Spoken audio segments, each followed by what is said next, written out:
Hi there, and welcome to the channel. Today, we're going to have a little discussion, talk about a culture, I would say more like a cult, called Lolcow culture. Um, and this culture is pretty bad. Um, this culture is basically cyberbullying to the maximum. It consists of harassing, stalking, and documenting their victims' uh, activities online. Now, this is very sick. It's pretty sick,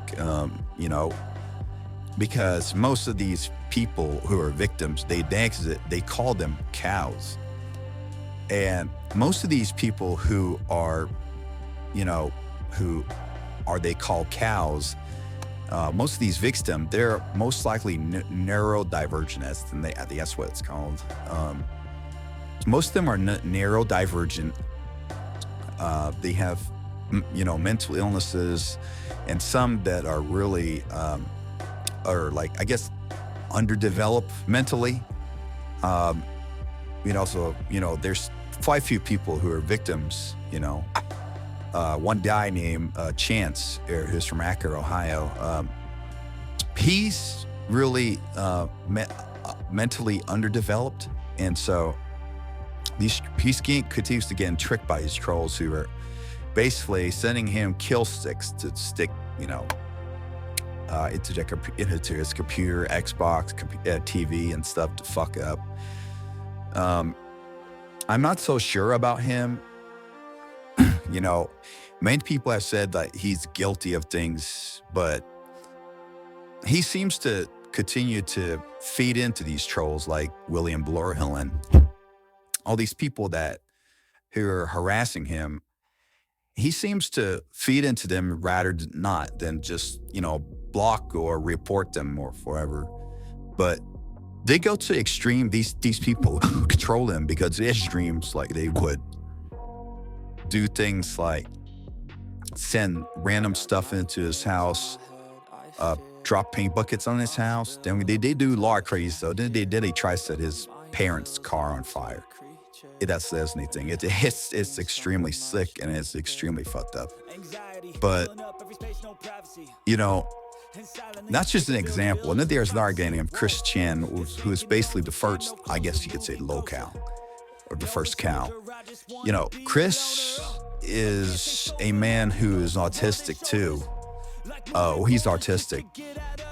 And the sad part is that, we're seeing these people exploit him for his autism, and they're people who are low cows, they are, they fall victim to, harassment a lot more, because they just cannot,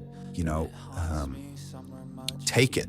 It's really sad.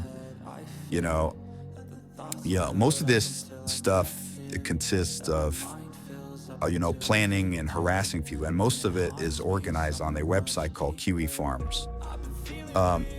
Kiwi Farms was a site that was shut down a couple of years ago, but they got another investor, or whoever it is, who picked up the server, and then they brought it back online.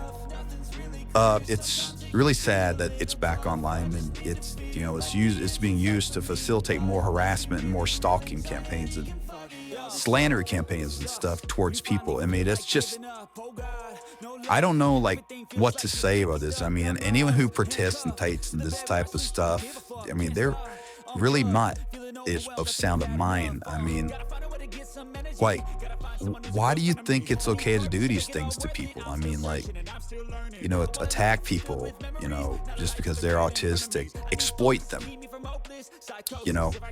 There's so many people who are victims of this cult, I would say. And it's pretty scary that nothing's being done. Many people have called law enforcement and stuff, and try to report it, and law enforcement doesn't really do anything because they deem it as free speech. Well, this is basically hate speech, or basically slander, harassment, which is what these people are doing. But yeah, you get the idea. It's just really sad to see.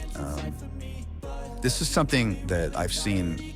I've been watching a lot of people suffer to it. It makes me pretty sad. To see that people are still being victimized.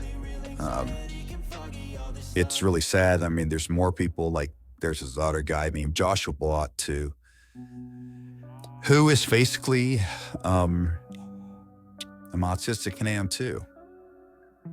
And his story is pretty sad. He lost a parent when he was younger, and he doesn't really have anybody to raise him. So he's basically out in the streets and doing things. People saw him, but he's autistic, then they exploit him. They get him drunk to the maximum, drunk as hell, then harass him, put the fries in the bag, all these things to him just to fuck with him, to get a reaction out of him. And he starts, doing these things and yelling and screaming. Then recently, as of a few days ago, he made a BOMB threat to the WH. Uh, it's crazy. I don't know what to say. I mean, it's pretty sad. We just don't know what we couldn't do to help people. You know, and the sad part is that anyone who tries to speak out against us, they get inflammatory, and then they get turned to a cow themselves, which is pretty sad. It's crazy. I don't know, but to those of you or any of you who are currently victims of this cult, I strongly recommend you to do a few things to protect yourself. One is keep all your socials on private. That means your Facebook, put it on private. Put everything to friends only. Equal and like stuff like details like your about you, like your where you live and stuff like that. Put all that onto friends or only me. With your friends list, put onto only me. If you put it to only me or these settings, then it'll make it harder for these people to find you, and they can't really get anything from your profile. In today's age, it's best to keep things on private. It's not safe anymore. It's pretty sad, but that we're living in this type of world right now. But there's so many people who are exploiting people, and it's not just people in Lolcow culture. There's other people too in this current state right now where people are mad after somebody's death, and they're going after people who are who they claim talking shit, but people who don't like that other person. So they're trying to get people fired. So it's back, at least like Lolcow culture too. So it loops back to Lolcow culture. It's really sad. But I just want to give my 2 cents on us because it's something that I've seen happen to a lot of people, and it makes me sad that that we're living in this age where we cannot even be nice or be friends with you, be friendly with each other anymore. But that's just a thought I had, and I want to share it. Hopefully people will be nicer in the upcoming days and not do these things to people. Hopefully, with hope, or maybe not. We don't know. But that's all I have to say. So goodbye.